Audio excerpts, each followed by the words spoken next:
Guys તો સ્વાગત છે ફરી એકવાર અમારી ચેનલ ફ્લેવર્સ બાય સોનલ। ઘણા દિવસે આવી ગઈ છું હું। તો અમે લોકો ગયા હતા કાઠિયાવાડ ને ત્યાંથી લઈ આવ્યા હતા સ્પેશિયલ દેશી ટામેટાં। તો આ અમે લોકો ઝાડમાંથી તોડીને જ સરસ લઈ આવ્યા હતા અને કહેવાય દેશી ટામેટીઓ। તો તેને મેં એક ચીરો કરીને આખી જ કરી લીધી હતી। હવે હું તમને બતાવીશ કે આને કઈ રીતે વઘારીને આનું શાક બનાવીએ। આનું શાક એકદમ ખાટું મીઠું થાય છે તો હું તમને બતાવું। તો પહેલાં તો મેં સૌપ્રથમ કડાયું લઈ લીધું હતું, એમાં રાઈ, જીરું અને હિંગ નાખીને આપણે તેને દેશી ટામેટાને વઘારવાના છે। આ ટામેટાને લોકો ચટણી પણ કહે છે, પણ અમે લોકો શાક કહીએ છીએ।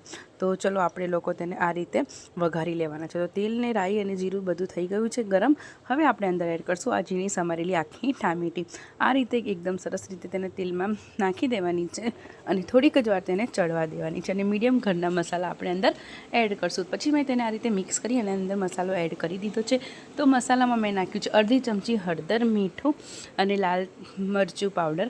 તેને નાખીને 2 થી 3 મિનિટ આ રીતે તેને હલાવ કર્યું છે। હલાવવાથી આ બધી ટામેટી હોય છે તે ગોલાઈ જાય છે અને એકદમ સરસ મજાનું તેનું શાક બનીને રેડી થઈ જાય છે। તો આ રીતે આપણે અંદર મસાલાને પણ એડ કરી લીધા। મસાલાને એડ કરીને 2 થી 3 જ મિનિટ આપણે તેને ઢાંકી દઈશું।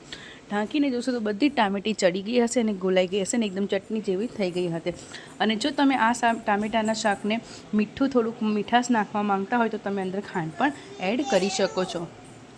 બધાને ખાટું અને વધારે પડતું જ મીઠું ભાવે છે, તો અમે વધારે લઈને મતલબ 2 ચમચી ખાંડ મેં અંદર એડ કરી લીધી છે। હવે આ રીતે આપણે તેને મિક્સ કરશું એટલે આ જે આખી ટામેટી છે તે એકદમ સરસ રીતે ગોલાઈ જાય અને એ આખી રહે પણ નહીં। તો આ રીતે થોડીક જ વાર 3 થી 4 મિનિટ આપણે તેને પકાવી લેશું।